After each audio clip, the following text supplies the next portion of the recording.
I had worked for nearly 5 minutes when I heard a shout, and suddenly there were people all around me. Then I married my second wife, Veronica.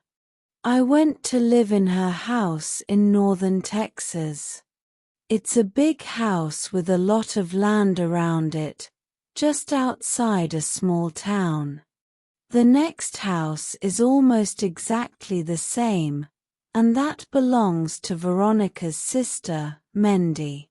Mendy and Veronica's sisters, but completely different in looks and in character. Mendy is tall and rather thin. She is very strong-minded and likes to control everyone around her, including Veronica. She wasn't at all pleased when I came and took Veronica away from her influence. Veronica is rather short and, well, fat as she says. She weighs 11 or 12 kilos too much. She doesn't claim to be very clever, and usually she does what other people want. Not always though. For 3 weeks now, Veronica had been away, but Roni had been watching me closely. She was with me now, drinking coffee in our sitting room. The telephone rang, and I answered it. Yes, hello dear, this is Veronica. What is your surname? Oh, really dear Veronica, your wife. I'm sorry. You must have a wrong number. I put the telephone down. Roni was watching me. You look as white as a sheet. You seem frightened, shocked. Who telephoned? It was a wrong number. Mendy drank some coffee. Oh Isaac, I thought I saw Veronica in town yesterday. But that's not possible. Of course it's not. Veronica is in New York. Yes, but where in New York? She didn't say. She's visiting friends. Veronica doesn't have any friends in New York. I know all her friends. When will she be back? She wasn't sure when it would be.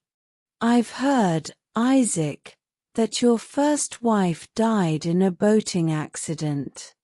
She fell out of the boat and died in the water. I'm afraid so. She couldn't swim, and you were the only witness to the accident, I believe. So, no one else ever came forward.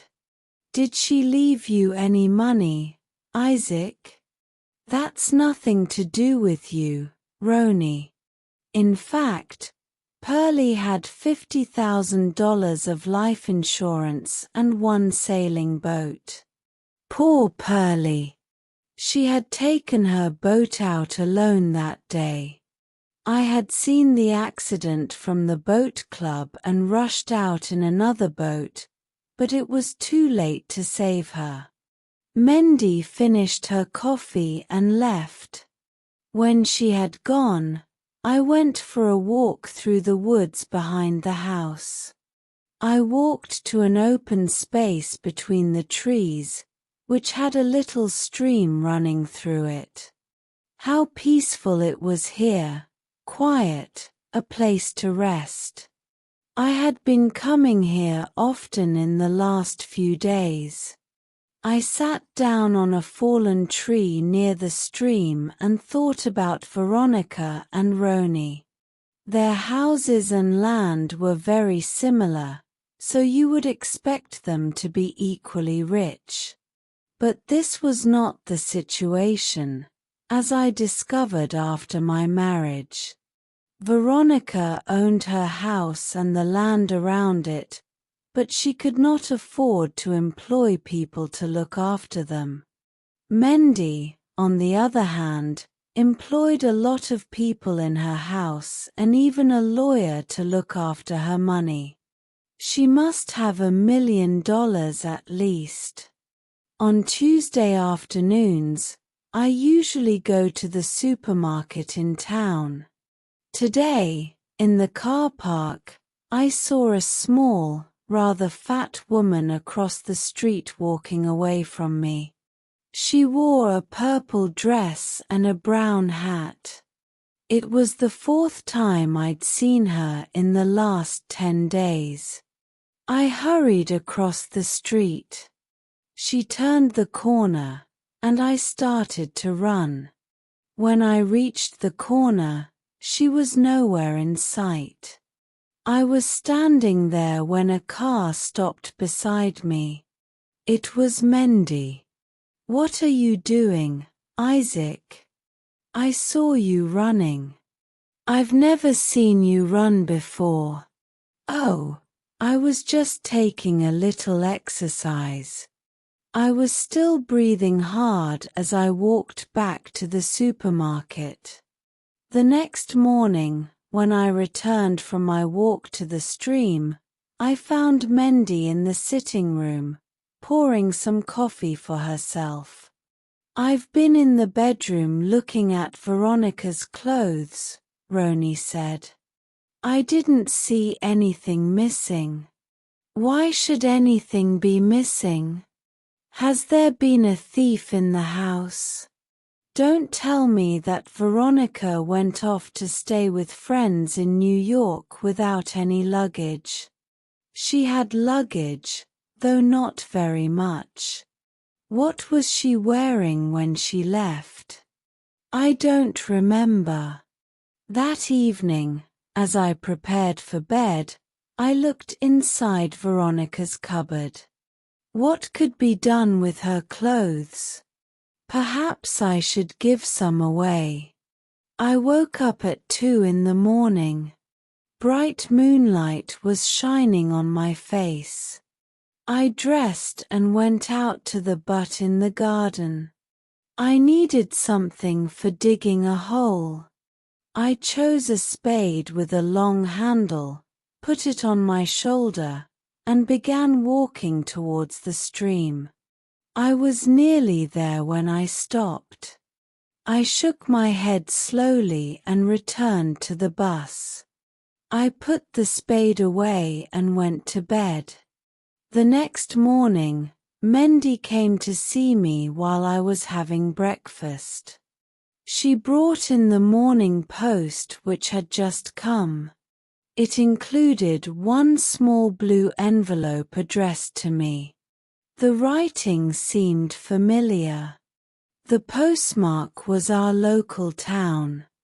I opened the envelope and pulled out a sheet of paper. "Dear Isaac, I miss you so very much. I shall return home soon. Isaac, soon, Veronica."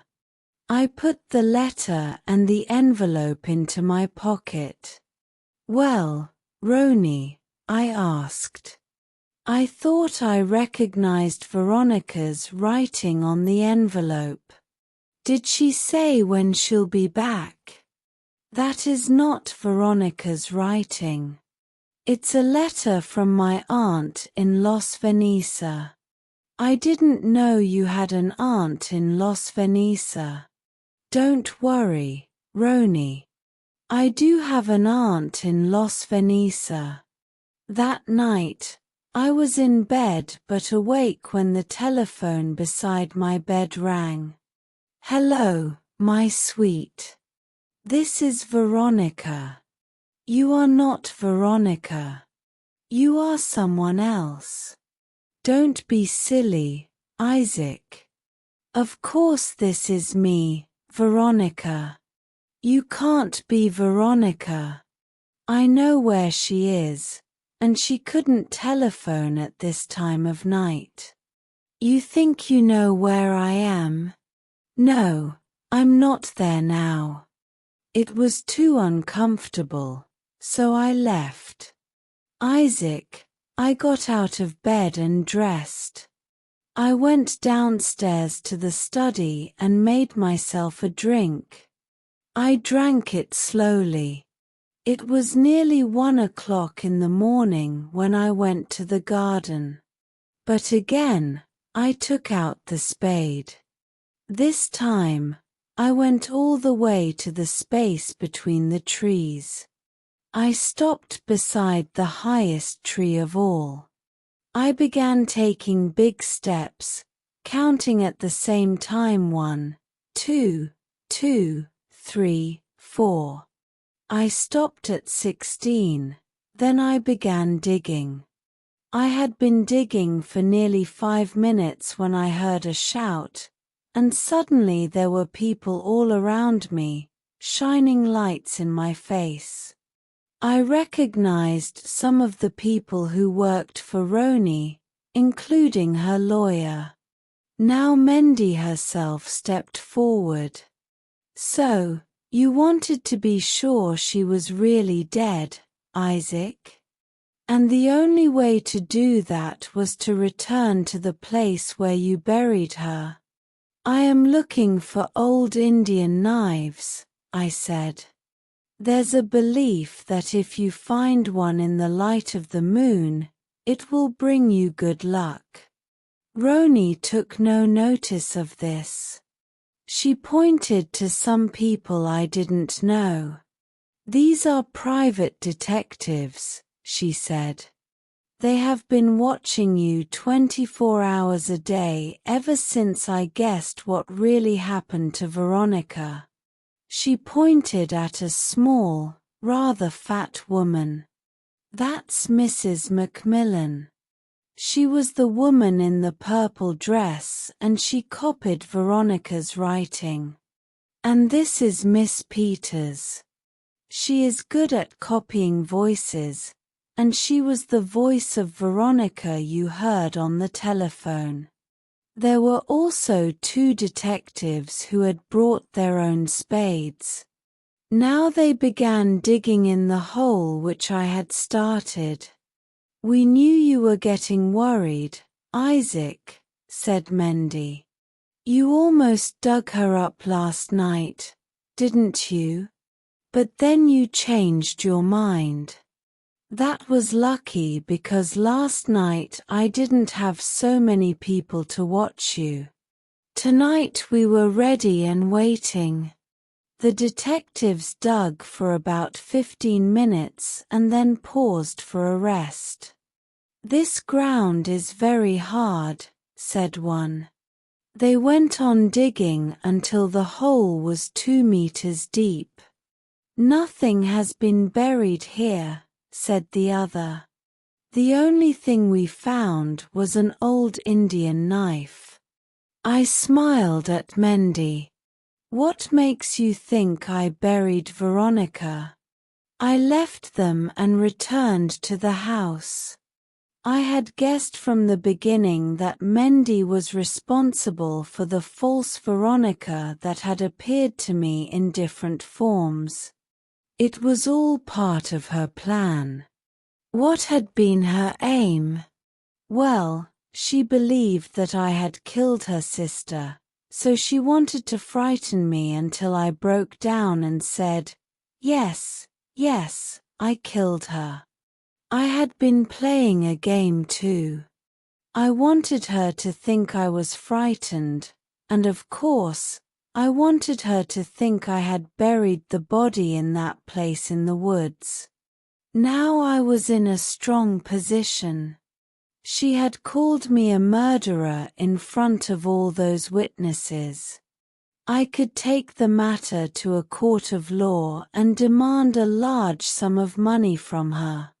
But she wouldn't want to let that happen. She wouldn't want the world to know she had been stupid. She would prefer to pay those people to keep silent. Would that be possible? Well, it would help if I supported her story and said that nothing had happened at all. And I would do that for Roni if she gave me some money. A large amount of money. At the end of the week, my telephone rang. "This is Veronica." I'm coming home now, dear. Oh, great. Did anyone miss me? They certainly did. You haven't told anyone where I've been these last 4 weeks, have you, Isaac? Especially not Mendy. I told her you were visiting friends in New York. Oh, dear. I don't know anybody in New York. Did she believe you? I don't think so. Well, I couldn't tell her I was going to a health farm to lose weight. I would be ashamed. And I wasn't sure that I would manage it, but I have, Isaac. I have. I've lost 14 kilos. My figure must be as good as Perlis now. Well done, Veronica. That's great. Why is Veronica jealous of my first wife? They each have their place in my heart. Yes, but now none of my clothes will fit me. I'll have to get a lot of new clothes. Do you think we can afford it, Isaac? We can now, with some help from Mendy.